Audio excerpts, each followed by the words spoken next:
Saiu o quarto episódio de Mulher Hulk no Disney Plus, com várias referências, algumas óbvias, outras nem tão óbvias assim, levando até a X-Men, Tempestade, Wakanda e Pantera Negra. Eu aposto que esse episódio é mais importante para os personagens do que você imaginava.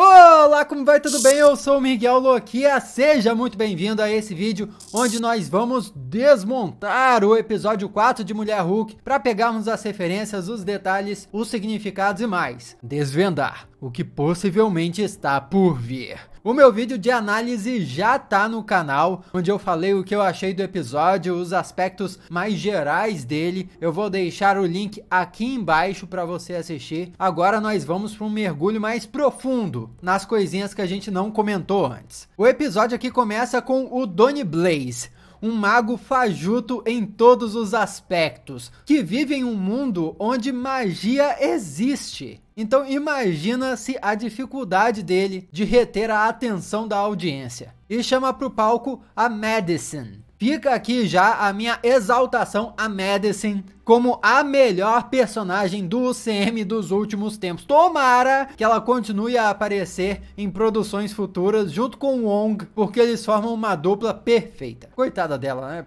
Pena que é alcoólatra, bebendo o tempo todo, no meio do dia tava rolando uma audiência e ela tava numa balada. Aliás, isso tudo leva para umas contradições adiante no episódio, a gente chega lá. A similaridade entre o nome Donny Blaze e Johnny Blaze também pode ser uma pegadinha da produção da série. O Donny não tem contraparte direta nos quadrinhos, mas Johnny é o motoqueiro fantasma mais popular da Marvel. Isso é ao mesmo tempo uma piada mostrando que o Donny pode ser uma cópia falsa de outro personagem e uma pista para outras coisas. O que é interessante é que Blaze é um sobrenome, né? Um nome de família. Então, Donny pode ser parente do Johnny Blaze real, a não ser que o nome inteiro dele seja um nome artístico. Nesse caso, ele pode ter inventado o nome Donny Blaze inspirado em Johnny Blaze, que já seria um motoqueiro famoso no universo Marvel. Ele já tá solto por aí, imagina.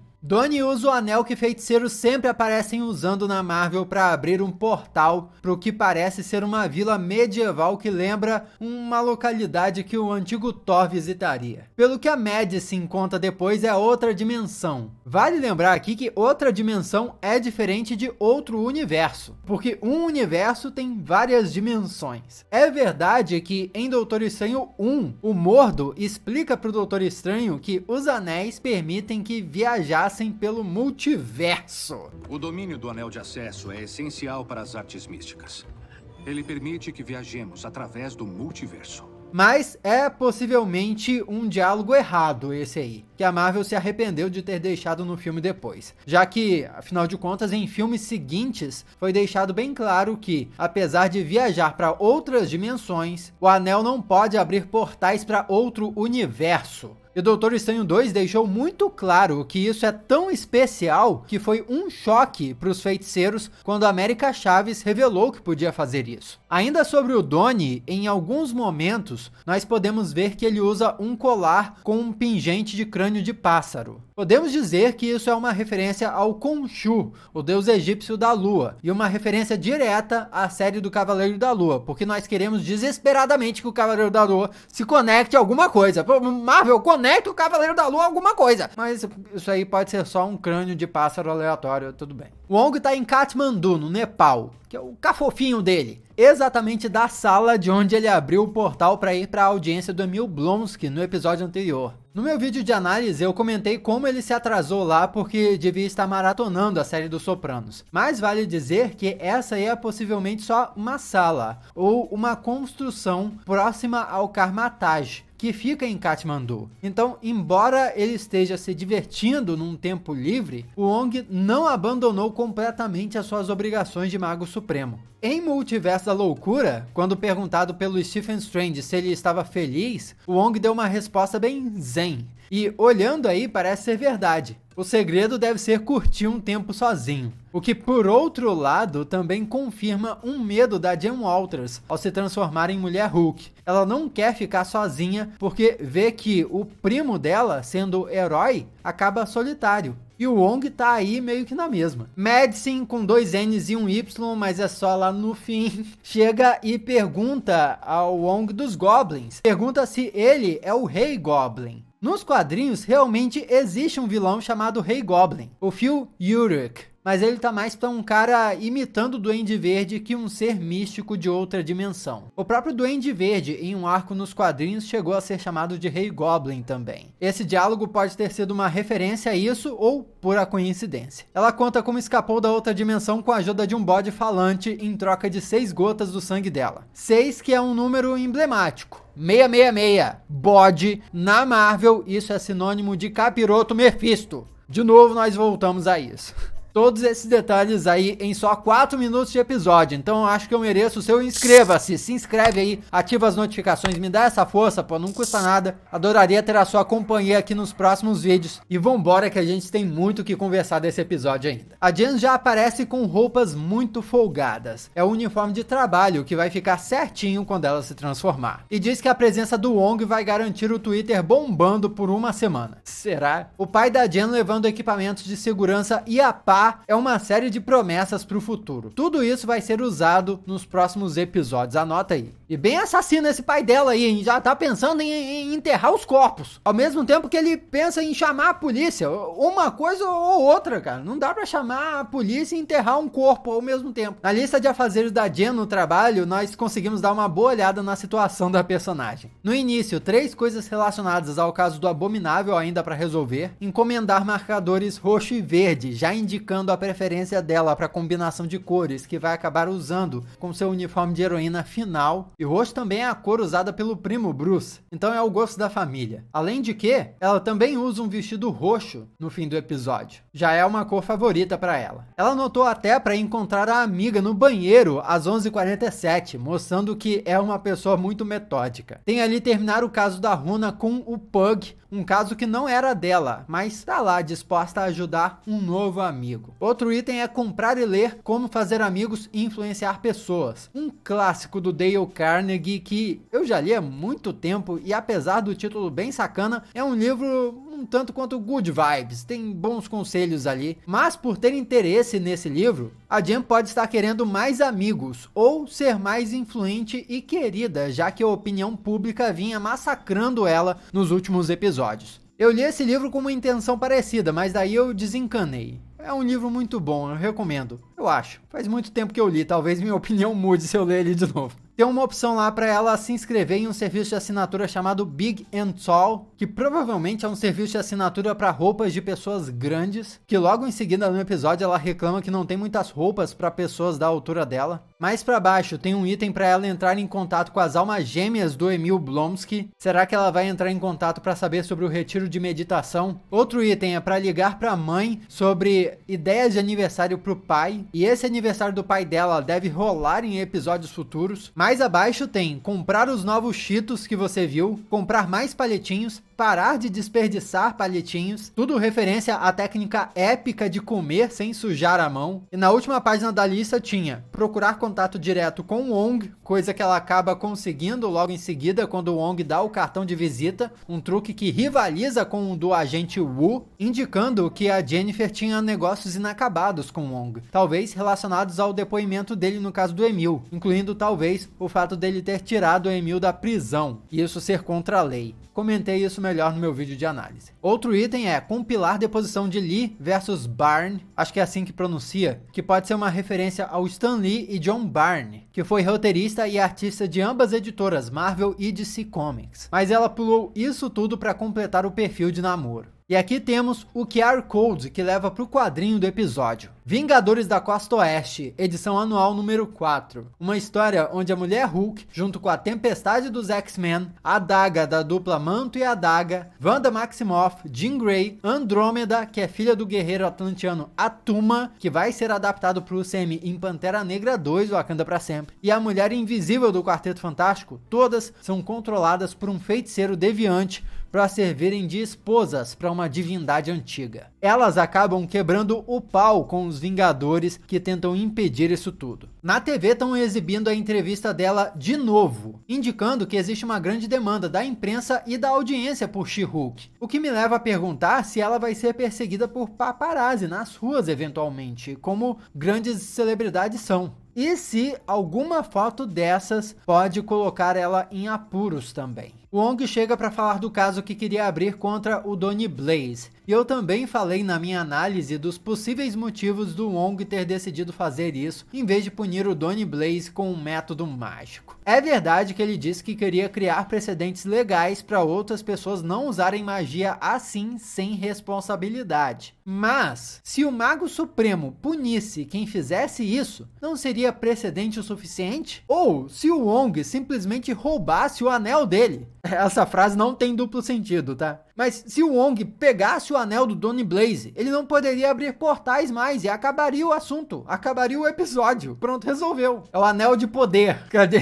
O anel de poder da Marvel tá ali nas mãos do Donny Blaze. Adicionando a isso, nos créditos finais também temos a arte do Wong prendendo o Donny na dimensão espelhada. Então, de duas uma, ou o Wong pode já ter prendido o Donny lá antes, mas depois soltou o coitado, achando ser o suficiente para ensinar uma lição, só que não adiantou nada. Ou, no fim das contas, o processo contra o Donny Blaze deu errado, e o Wong teve de recorrer às artes místicas para prender o mago falso. Ou tem uma opção bônus também, né? Aquelas artes finais são meramente ilustrativas. E o Wong nunca prendeu o Donny Blaze na dimensão espelhada. De todo modo, é legal ver a disputa jurídica no episódio. Assim como é hilário ver o Wong competindo com o Blaze em truques humanos baratos, como ele diz. Só que todos nós sabemos que o verdadeiro mestre das artes místicas na Marvel é o Scott Lang, que ficou treinando mágica em casa enquanto ficou preso. O velho fajuto que acompanha o Donny se chama Cornelius e não tem uma contraparte direta nos quadrinhos. Será que ele é um demônio aliciando o Donny Blaze? Um demônio que comprou a sua alma? Quando o Madison diz que o nome do demônio que soltou ela era Jake, o velho diz que conhecia o Jake. Talvez ele tivesse feito o mesmo pacto. Ou então talvez o velho fosse um demônio equivalente. Johnny Blaze, que é o motoqueiro fantasma, tem relação com o Mephisto nos quadrinhos. Estamos falando de Mephisto de novo. Ele voltou para as nossas teorias com força. Então, se o Donny Blaze é um genérico do Johnny Blaze, talvez Cornelius seja um genérico do Mephisto. Tudo se conecta. Mas é só lá no fim. Ou então o Cornelius é só um mágico decadente que tá se aproveitando do rapaz que tem uma baixa autoestima, né? Porque o Donny foi um estudante de Karmatage, ou seja, tinha talento, mas foi irresponsável, foi expulso de Karmatage e tá ganhando a vida fazendo esses shows aí em Los Angeles. É um destino um tanto quanto decadente. No tribunal, Wong precisa chamar a Madison. Ela imediatamente acha que ele estava numa audiência por causa de uma infração de trânsito. No caso, por mandar uma mensagem enquanto dirigia. Curioso que, como nós descobrimos nos noticiários do início do episódio 2, a Titânia destruiu a parede do tribunal no episódio 1 porque ela estava fugindo de uma audiência por causa de uma infração de trânsito. Wong, vendo aquilo, pede piedade a Guanin. Na mitologia chinesa, Guanin é a deusa da misericórdia e é considerada a encarnação da compaixão. Então tá aí mais uma divindade pro panteão da Marvel. A Madison vai bêbada prestar um depoimento sob juramento no tribunal. Não tem nada de errado nisso não. Eles aceitaram o depoimento de uma pessoa bêbada. Isso é só mais uma prova de como a série não se leva a sério. Rola todo um debate de se existe magia real ou não. E o Wong faz até um discurso que parece inspirar o Donny Blaze, pela cara que ele faz. O Donny Blaze se inspira no Wong o tempo todo. Até quando o Wong foi visitar o Donny Blaze junto com a Mulher Hulk e começou a fazer um feitiço e a Mulher Hulk impediu ele, parece que foi esse feitiço que o Donny tentou repetir quando invocou a pomba no final do episódio. Aqui no tribunal, o grande problema é que a juíza parece não entender que existe magia de verdade no universo que ela vive. Mas pô, o mundo acabou de passar por um blip. Mesmo que o Wong não seja famoso, existem Vingadores famosos como o Doutor Estranho, por exemplo. E a atitude dela me parece meio confusa. É uma juíza desinformada, no mínimo. Existe uma clara diferença entre feitiçaria real e ilusionismo. Essa juíza não reconhecer a diferença entre as duas coisas é uma sacanagem. Não entendi o que estava acontecendo. O truque do portal, como qualquer truque, cansa, e Donnie precisa começar a ousar. O pombo, símbolo da paz, põe um ovo de demônio, símbolo da deturpação. E ele abre um portal para um reino de fogo, que parece Muspelheim, um dos reinos conectados pela Yggdrasil na mitologia nórdica, e pelo qual o Thor já passou, mas só atrai mais bichinhos. Sorte que não atraiu um dragão, como que perseguiu o Thor no início de Ragnarok. Na TV, a personagem diz que é como se ele prevesse ver as coisas antes que acontecessem. Ora, como Doutor Estranho que viu o futuro em Guerra Infinita? Ou uma alusão aí a Kang, viajante no tempo, comandante da AVT, muitas possibilidades. A cada dia uma referência ao Kang diferente. Donnie obedeceu ao Wong e ficou ligando para Jen, que ignorou completamente, e o Wong pediu ajuda da She-Hulk para conter os demônios. Só que, como Mago Supremo, ele mesmo deveria e acabou resolvendo tudo quase que sozinho. Apesar de que foi legal ver ela batendo nos demôniozinhos todos, né? Mas foi ele que acabou sugando as criaturas com um ventilador reverso lá, naquele portal que levava para uma área montanhosa similar para onde a anciã levou o Doutor Estranho no primeiro filme, quando ensinava ele a abrir portais. E também parecido para onde o Wong enviou o Estrela Negra em Guerra Infinita, que era aquele membro da Ordem Negra. Parece que esse lugar frio é um lugar genérico para onde mandam pessoas que querem que morram em poucos minutos. E a diferença do poder dele pro Doutor Estranho é enorme, vamos combinar. No início do Doutor Estranho 2, na batalha contra o Gargantos, já era perceptível. Não consigo parar de imaginar como o Doutor Estranho lidaria com esses demônios e seria um tanto quanto rápido. Mas claro, a série também tem menor orçamento, devem poder usar menos efeitos especiais. A presença da She-Hulk ali foi principalmente importante para dar um amparo legal ao Wong também. Acho que é a principal justificativa, uma vez que ele só começou a fechar o portal depois que ela chegou. Meio que para mostrar aqui, olha só, viu o que ele fez? E agora eu vou ter que consertar isso tudo? A outra história do episódio foram os encontros da Jennifer Walters. O primeiro encontro foi com um cara babacão em vários aspectos. Empreendedor sem área, nova-iorquino fajuto, fica olhando para as outras minas no meio de um encontro e deu um match e começou a conversar com outra pessoa ali na mesa, na frente da Jennifer Walters. A melhor cena ali foi o duelo entre os dois, onde ela achou que eles iam competir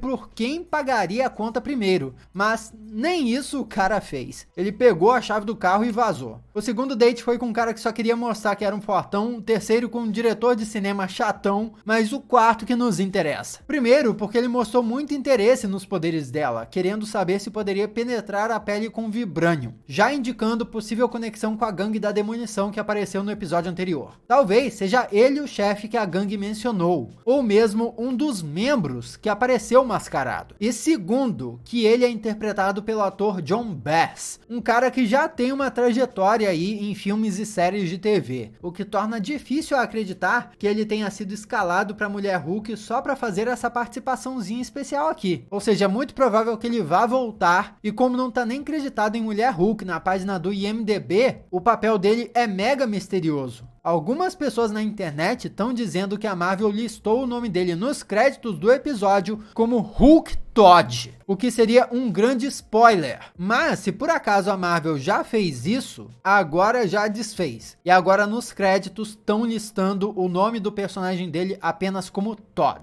De todo modo, e isso só reforça que ele possivelmente será o responsável pelo roubo do sangue da Mulher Hulk. E talvez vire uma versão alternativa de Hulk. Porém, como a gente percebe, ele não é nenhum militar, nenhum cara treinado, nem nada. Nenhum cara sério, pra falar a verdade. Ele é meio que um alívio cômico, meio que um pai, uma piada. Então talvez ele não vire nenhum Hulk sinistro, perigoso. Talvez ele vire uma sátira de Hulk, meio que pra representar tudo que a Jennifer Walters teme. Então já mantenha a mente aberta pra isso, tá? O quinto encontro da Jen realmente parece dar certo no início, o cara fica querendo saber como ela se sentiu, diz que encontro por aplicativo é desumanizante, lê livros sobre feminismo, vou falar mais sobre esse livro daqui a pouco, mas no final, quando teve o que ele queria e amanheceu, ele só foi embora, né? Indicando que tudo não passava de uma mera estratégia. Algo similar aconteceu na HQ Mulher Hulk de 2004, quando a Jennifer dormiu com um cara não muito interessado nela e muito mais interessado na She-Hulk. Quando acordou destransformada, ela decidiu se transformar rapidinho antes dele acordar e se dar conta que tinha dormido com a normalzona Jen Walters. Vale dizer que nas HQs a dinâmica é o contrário. A Jen não gosta da sua forma normal e prefere ser She-Hulk o tempo todo. É o trabalho e a família que forçam ela a se destransformar. Na série, de manhã, ela resolveu continuar na forma humana porque queria ver se o cara a aceitava do jeito que ela era. Mas deu no que deu. Então, viu só, mulheres? Fica a dica, não acreditem em marombeiros.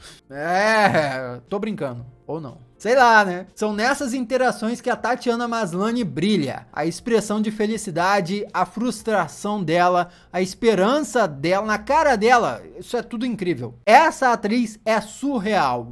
Eu acho que essa série vai ser premiada por causa da atuação da Tatiana Maslany. Sei lá, tô jogando aí. Não sou especialista nessa questão de premiação e tudo mais, mas Tatiana é incrível. Eu assisti 2 temporadas de Orphan Black só por causa dessa mulher. O cara desse último encontro também aparece de novo em uma das artes dos créditos. Não é uma das artes exclusivas desse episódio, e sim uma das artes que tem aparecido em todos os episódios. Ele tá no telefone da Jen, no aplicativo de namoro, sobre a mesa dela, que tem uma pasta inclusive com arquivos da SHIELD. SHIELD que teoricamente não existe mais no UCM. Talvez essa imagem seja só ilustrativa, mas talvez seja uma pista de que esse cara vai aparecer de novo. O livro que o cara tava lendo sobre o feminismo, Má Feminista, é escrito por Roxane Gay, uma autora best-seller do New York Times que coescreveu uma série em quadrinhos para Marvel em 2016. E um dos diferenciais da história que ela escreveu foi explorar o mundo de Wakanda, além do Pantera Negra, e também dar trajes super-heróicos às Dora Milaje. Ambos temas que devem ser explorados tanto no filme Pantera Negra 2, Wakanda pra Sempre, quanto na série derivada sobre Wakanda, que vai sair pro Disney Plus, sem data definida ainda. No noticiário no final ouvimos que o movimento Liberta em Titânia comemorou o fato dela ser inocentada de todas as acusações. Tô falando, Titânia vai esmagar a Mulher Hulk com a opinião pública. E a Jen recebe uma ação contra ela feita pela Titânia. Ou seja, as duas vão brigar na corte da opinião pública, vão brigar mano a mano, mas também nos tribunais. Vai ser legal ver isso tudo se desenvolver. As novas imagens nos créditos que eu não mencionei ainda são a Madison fazendo acordo com o bode preto Jake e a Mulher Hulk tirando gosma de demônio do corpo.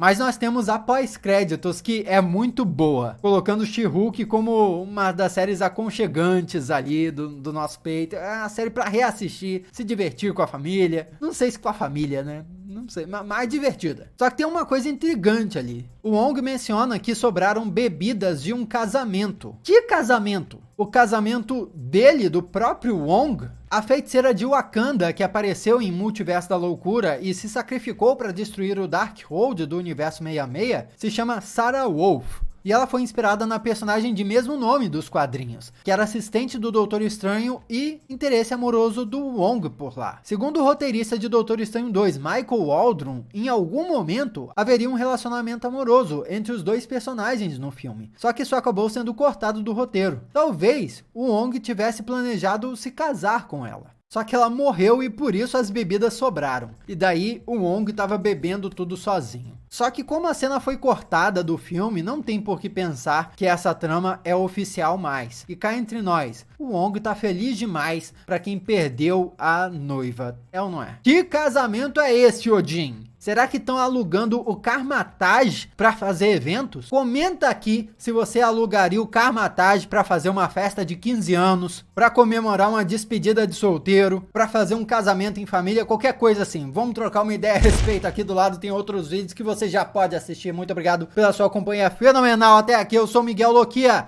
e a gente se vê na próxima, hein, pô? Tô esperando aqui, ó, pra gente se ver na próxima. Beleza? Bebeu água hoje? Vamos beber água. Tá vendo os cachorros de novo.